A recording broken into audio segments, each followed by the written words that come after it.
Hey guys, new hotfix came out today, and we're going to be going over it. There's two main parts about this hotfix that are going to change gameplay, at least at the end game, quite a lot, and that's going to be the scaled down amount of loot drops in Mayhem mode, and the adjusted spawn rate of loot tinks in the mansion at the Jacobs estate. I recorded some gameplay about me going to the mansion and checking out the loot tinks and seeing what their spawn rate is, and in 3 times going there, I did not see a single one. I don't know if I was just unlucky or if they've basically made them as rare as they should have been in the first place. Now, what does this mean for loot tink farming in the future, right? Does this mean that another loot tink farm being found in the future will get hotfixed again? Or could they have done a better job of fixing this farm? Could they have left the spawn rates the same, but just scaled down the loot from a loot tank by itself? Let me know if there are any changes that you guys would change from the hot fix. Would you have wanted the loot tanks to remain at the same spawn rate and just scale down the loot that they dropped, but have another consistent farm? Or are you guys happy that the loot tanks are out? I know some people on Reddit were complaining that loot tanks could be farmed because they're not a vault monster or a boss that you should be able to farm over and over again. Personally, I really like loot tank farming. I think it's one of the best things in the game, just like Borderlands 2, but let me know if you guys would change anything else. Now, the other big change that came in this is the scaling down of loot drops in Mayhem mode. This is huge, and I'm not sure if they can get this one right.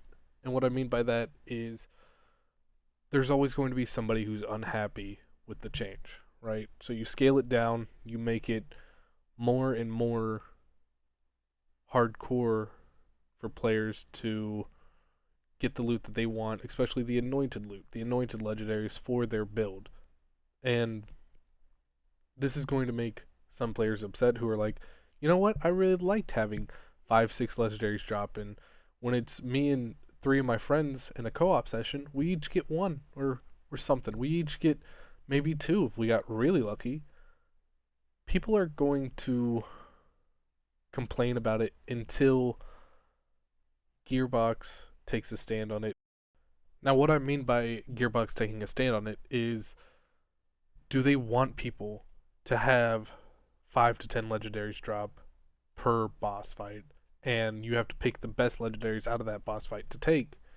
Or does Gearbox want it to still be a grind to get those weapons or grenade mods or shields or whatever, and have it be a slim drop rate, and have it be even less of a drop rate of being a perfectly rolled weapon or perfectly rolled shield?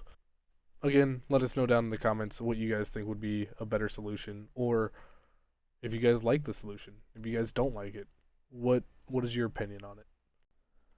The other things that Gearbox happened to balance out were iridium crystals in the voracious canopy growing less frequently.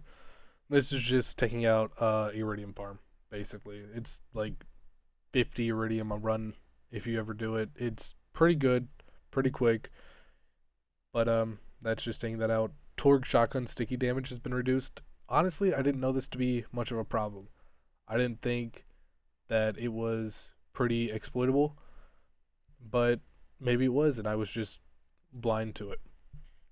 The next thing is reduced E-Tech shotgun elemental damage from flesh off your bones to a lot.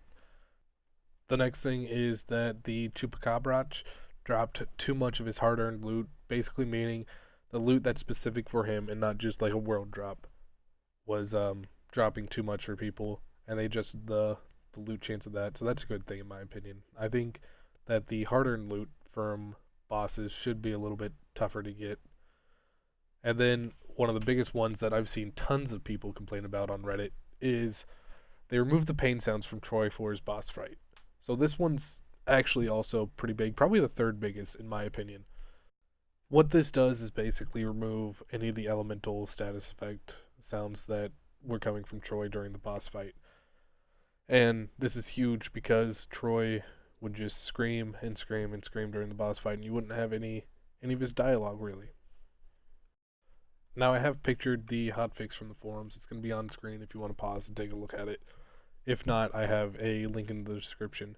But you guys can see some of the bugs they fixed, just quality of life stuff. And it's really nice that they came out with this hotfix early, and we didn't have to wait for the first major update, which I'm sure they're going to be fixing the pipe bomb grenade. That thing is just way too overpowered right now and way too easy to farm with. But yeah, let us know what you guys think of the first hotfix. I'll be covering the patches when they come out, and hope you guys enjoyed the video. Have a good one. Don't forget to like and subscribe.